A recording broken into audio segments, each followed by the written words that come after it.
Muito bem, pessoal, vamos agora corrigir questões sobre a duração do trabalho aqui no Direito do Trabalho.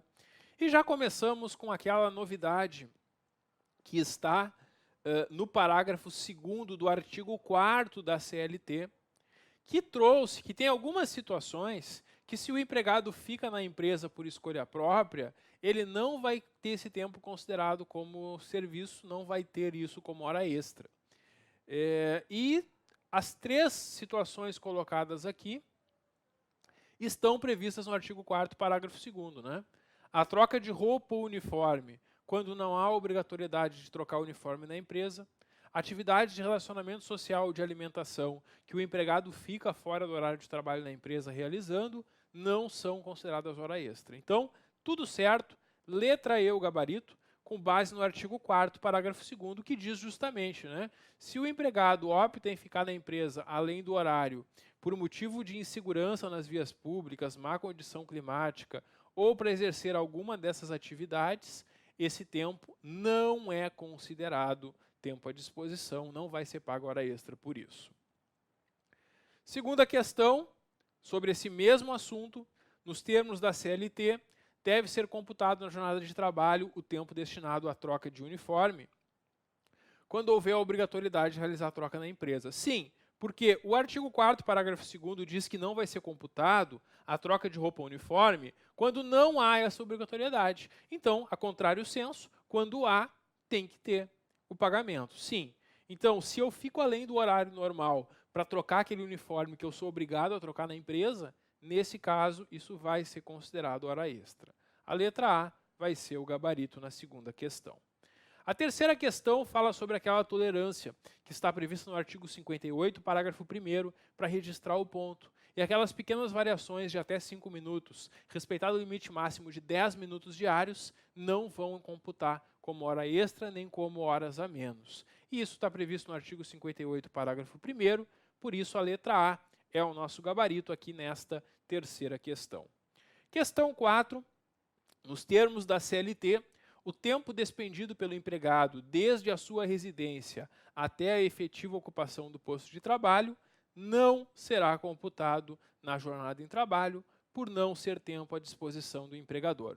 Após a reforma trabalhista de 2017, foi extinta, foi tirada do nosso direito do trabalho a chamada jornada in itinere, que em alguns casos o empregado poderia contar o tempo de deslocamento como tempo trabalhado. Não pode mais, isso está lá no artigo 58, parágrafo 2º, que diz que esse tempo, então, não é mais computado na jornada em nenhuma hipótese, e a letra D vai ser o nosso gabarito aqui na questão 4.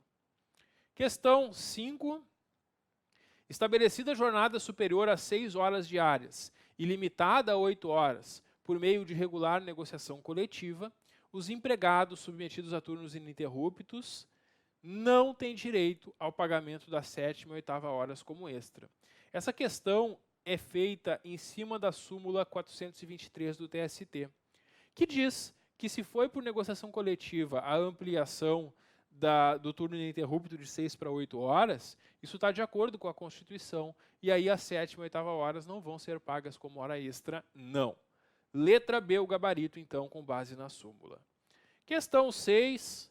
Durante um trabalho de conscientização da população quanto a riscos de saúde, se fez necessário que alguns assistentes administrativos que trabalham 8 horas diárias excedessem sua carga e fizessem horas extras. De acordo com a CLT, a duração não pode ser acrescida de 2 horas diárias, por acordo individual, convenção coletiva ou acordo coletivo de trabalho. É isso que nós temos no artigo 59. A hora extra é no máximo 2 horas por dia, respeitado o limite de 10 horas diárias, e vai ter aquele adicional de no mínimo 50%. É isso. Letra B, o gabarito na questão 6. Questão 7, sobre a jornada de trabalho, assinale a alternativa correta. Primeiro, considera-se trabalho em regime de tempo parcial aquele que a duração não excede 30 horas semanais, sem a possibilidade de horas suplementares, ou 26 horas semanais com até 6 horas suplementares. É exatamente o novo conceito de regime de tempo parcial colocado no artigo 58A da CLT. A letra A já é o nosso gabarito, já é a correta. A letra B está dizendo que o tempo despedido pelo empregado seria computado. Não, não é. Após a reforma trabalhista, não existe mais aquela jornada in itinere. Letra C, a remuneração da hora extra de pelo menos 30%. Não, né? Até de acordo com a Constituição e com a nova redação da CLT, é no mínimo 50% adicional de hora extra. E letra D, a prestação de horas extras habituais descaracteriza a compensação de jornada. Pessoal, antes da reforma trabalhista, isso era verdade. Era o entendimento da súmula do TST.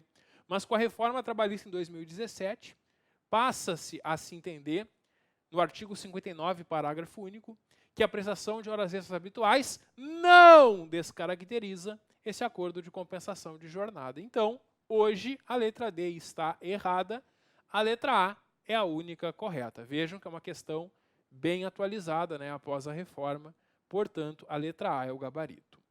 Questão 8, a propósito da jornada de trabalho, aí nós temos aqui as seguintes informações. Os titulares da relação de emprego podem pactuar livremente a sua duração. Livremente, coisa nenhuma. Tem limite de jornada, no máximo 8 horas diárias e 44 semanais. Não é livre. Letra B. Os seus limites podem ser alterados pelos contratantes, ainda que em prejuízo do trabalhador. Não, não pode. As negociações podem estabelecer regras relativas à sua duração, mas a aplicação aos contratos está condicionada à concordância expressa de trabalhadores. Não. Quando é estabelecida uma norma coletiva, não precisa da concordância individual de cada trabalhador, não, está errado. A jornada fixada em lei pode ser objeto de prorrogação mediante ajuste entre empregado e empregador. Sim, pode ser acordo individual, desde respeitado o máximo de 2 horas diárias e com adicional de no mínimo 50%. Está certo. A letra D está de acordo com o artigo 59, parágrafo 1º, que permite que seja feito por acordo individual, que estabelece o limite de 2 e o acréscimo de 50%. A letra E diz que em casos excepcionais, que a preservação do contrato dependa da dilação horária sem remuneração, pode o trabalhador renunciar ao crédito. Pode o empregado renunciar ao direito de receber hora extra trabalhando a mais. Claro que não, né? Não pode renunciar a coisa nenhuma, era só o que faltava. Então é isso, pessoal. A letra D é a única correta nessa 8ª questão. Questão 9. Conforme a CLT, a duração diária do trabalho pode ser acrescida de horas extras em número não excedente de 2 por acordo individual. De acordo com o artigo 59, a remuneração é de pelo menos 100%. Errado, né? É de no mínimo 50%. Pode ser dispensado o acréscimo de salário se por força de acordo ou convenção o excesso de horas de um dia for compensado em outro, desde que não exceda o máximo de um ano, nem seja ultrapassado o limite de 10 horas diárias. Perfeito. É o banco de horas previsto no artigo 59, parágrafo 2º. Esse banco de horas, né, que é estabelecido por norma coletiva. Tem o banco de horas individual, que é até 6 meses. Esse, por norma coletiva, até 1 ano. Perfeito. É lícito o regime de compensação por acordo individual, tácito ou escrito para compensação no mesmo mês? Sim. Isso foi inserido no artigo 59, parágrafo 6º da CLT. Está correto também. Então, a primeira está errada, a 2 e a 3 estão corretas. A letra D é o gabarito aqui na questão 9. Questão 10.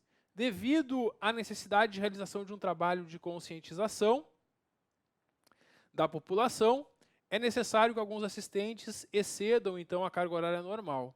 Pois é. E aí, pode ser dispensado o acréscimo de salário se... Aqui, na verdade, a questão pergunta sobre a compensação. Todas as alternativas vão trazer regras sobre como é o banco de horas. E a que está correta é a letra E, que diz que o excesso de horas tem que ser diminuído em outro, de maneira que não exceda no máximo em 1 ano a soma das jornadas, nem ultrapassado o limite de 10 horas diárias. É a regra do banco de horas por norma coletiva, que está no artigo 59, parágrafo 2º. A letra E é a correta, então, aqui na questão 10. Questão 11. De acordo com a CLT, analise. O tempo despedido pelo empregado durante o deslocamento vai ser computado? Não, não vai ser Coisa nenhuma. Não existe mais a jornada em itinere. Pela reforma trabalhista, acabou. Segundo, o banco de horas, cuja compensação ocorre no máximo em 6 meses, somente será pactuado por convenção. Não. É possível, conforme o artigo 59, parágrafo 5º, o banco de horas individual por no máximo 6 meses e por convenção coletiva no máximo 1 ano. Então a segunda está errada.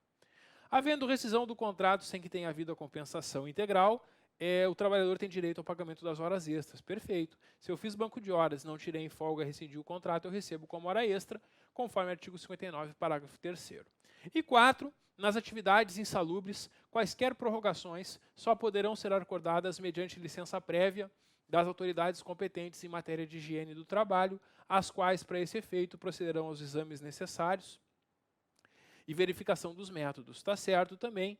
Essa é a regra do artigo 60, essa é a regra geral para a hora extra em atividade insalubre. Então, a 13 e a 4 estão corretas, letra C é o gabarito na questão 11.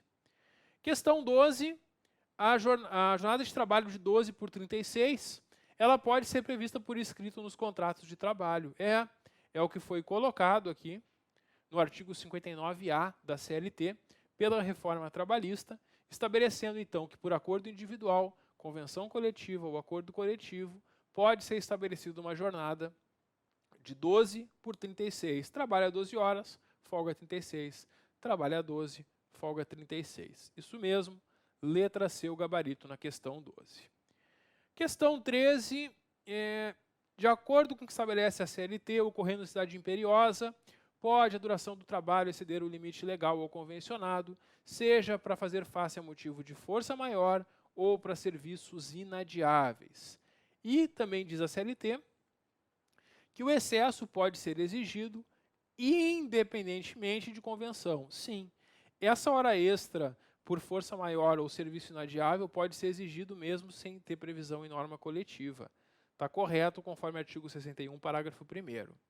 Nesses casos, não pode exceder 24 horas, isso está errado. Mesmo que seja necessário e inadiável, o máximo é de 12 horas. Nesse caso, 12 horas. Normalmente, o máximo seriam 10 horas diárias, né? Aqui, excepcionalmente, vai até 12, não 24, máximo 12. Então, essa está errada, com base no artigo 61, parágrafo 2º, que estabelece o limite de 12 horas. E terceira, sempre que ocorre interrupção do trabalho resultante de causas acidentais ou força maior, pode ser prorrogado até o máximo de 2 horas, no máximo 10 horas por dia, em período não superior a 45 dias para recuperar aqueles dias de ausência. Exatamente, conforme o artigo 61, parágrafo 3º. Então, a 1 e a 3 corretas, a 2 estava errada, a letra D, o gabarito nesta questão. Questão 14 traz 3 situações. O Cleiton trabalha 5 horas por dia, o Cledson trabalha 4 horas por dia e a Monique, que é tia do Cleiton e do Cledson, trabalha 7 horas por dia. Qual é o intervalo que cada um deles tem? Bom, vamos lá, pessoal, é só analisar. Quem trabalha 5 horas diárias trabalha mais de 4. Quem trabalha mais de 4 tem 15 minutos de intervalo. Então, o Cleiton vai ter 15 minutos de intervalo. Perfeito.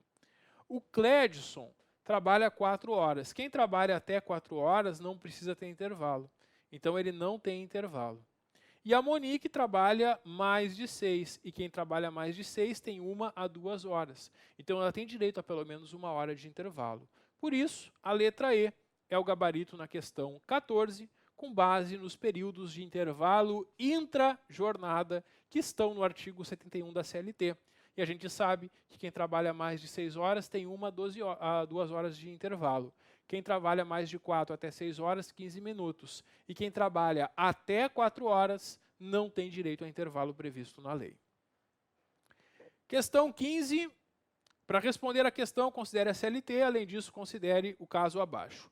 Dona Madalena e Dona Bernadette foram admitidas pelo Conselho Regional de Química, pelo regime da CLT. De acordo com o contrato de trabalho, Dona Madalena irá exercer atividade 8 horas diárias e a Bernadette 6 horas diárias. E aí, qual é o intervalo delas? Bom, fácil, né, pessoal? A Madalena trabalha mais de 6, trabalha 8 horas. Então, para ela, no mínimo 1 hora e no máximo 2 horas. A dona Bernadette trabalha 6 horas e quando não excede 6, até 6 horas, são 15 minutos. É isso. Letra B, o gabarito, com base nesses intervalos aqui, intra-jornada. Então é isso, pessoal. Divertido esse conteúdo, né? Concluímos, então, o estudo da duração do trabalho. Agora vocês sabem tudo que pode aparecer na prova sobre jornada de trabalho e tudo mais. Sigam firme nos estudos, que todo esforço vai ser recompensado.